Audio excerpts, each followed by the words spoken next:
বাবাজিরা আমার, প্রথম আসমানে আদম আলাইহিস সালামের সাথে সাক্ষাৎ।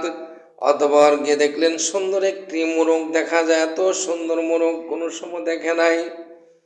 তখন জিবরাইল আলাইহিস সালাম বলেন, হুজুর এত বড় মোরগ, এটা মোরগ না, এটা আল্লাহর একটা ফেরেশতা। মোরগ বেশে আল্লাহ পাক বানায় রাখছে।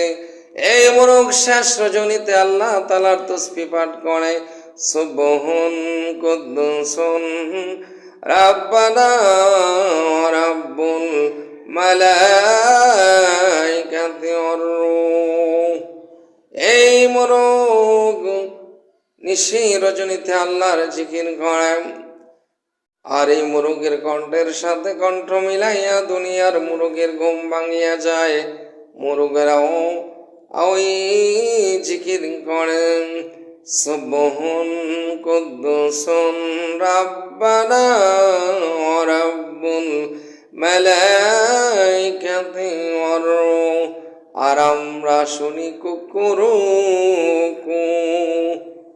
কিন্তু মুরুগের বাসা আমার আপনার আগে উঠিয়া আল্লাহর জিকির করে। আর আমরা যদি সৃষ্টির শ্রেষ্ঠ জীবে আশরাফুল মাখলুকাত হইয়া ল্যাপ গায়দা কম্বল গায়দা ঘুমায় থাকি, আল্লাহর ইবাদত না করি, তাহলে আমরা সৃষ্টির মধ্যে নিকৃষ্ট জীব হব।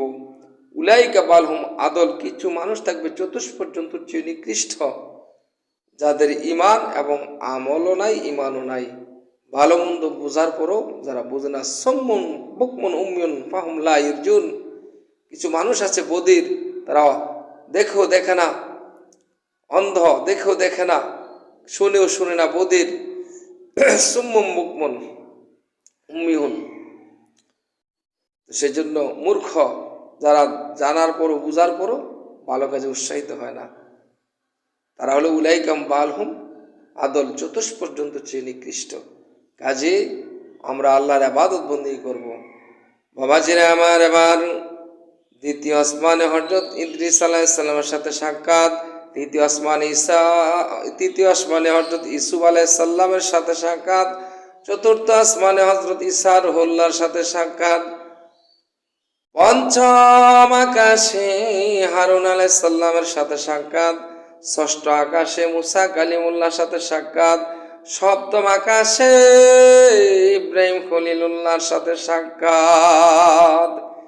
ইব্রাহিম খলিলুল্লাহ বাইতুল মামুরের সাথে হেলান দিয়ে বসে আছে। বাইতুল মামুর হলো একটা ঘর।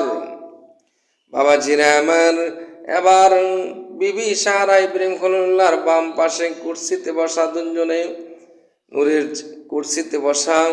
আবার ছোট ছোট ছেলেমেয়েরা ওনাদের সামনে বসা আছে, তাদেরকে আল্লাহ নামের তাসবিহ শিখাই দিচ্ছে।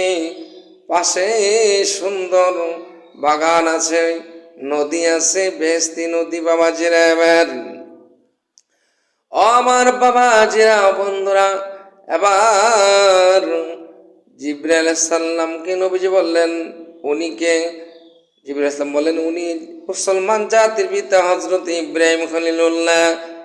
ইন্নাকা বিকুম আলা ইব্রাহিম, মুসলমানদের জাতির পিতার নাম হলো ইব্রাহিম খলিলুল্লাহ। আনা দুআ আবিকুম আলা ইব্রাহিম, নবীজি বলেন ইব্রাহিম নবী আমার জন্য দোয়া করেছেন, উনি ওনার বংশের মধ্যে যেন আমি আসি, এই জন্য ওনার বংশের মধ্যে আল্লাহ পাক আমাকে পাঠিয়েছেন। মুসলমানদের জাতির পিতা হলো ইব্রাহিম খলিলুল্লাহ। বাবাজিরা আমার, এবার ওই শিশু বাচ্চারা কারা, যারা জন্মগ্রহণ করার পর থেকে 12 বছর পর্যন্ত নাবালক অবস্থায় মৃত্যুবরণ করে, এরা ইব্রাহিম খলিলুল্লাহর কিনারা জমা হতে থাকবে কিয়ামত পর্যন্ত। আর তাদেরকে ওই ইব্রাহিম খলিলুল্লাহ তাদের পিতা,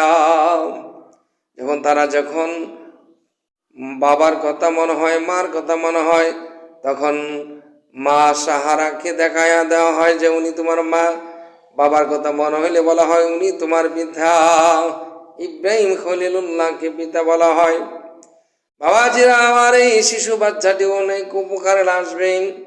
যখন কাল কিয়ামতের ময়দানে, হাসরের ময়দানে ওই শিশু বাচ্চাদের মা বাপ যারা থাকবে তাদেরকে খেজমত করার জন্য আল্লাহ রাসূল দেখে তারা হাউজে কাউসার পান করাইবে, নবীজির কাছ থেকে তারা হাউজে কাউসার পান করাবে। সুবহান।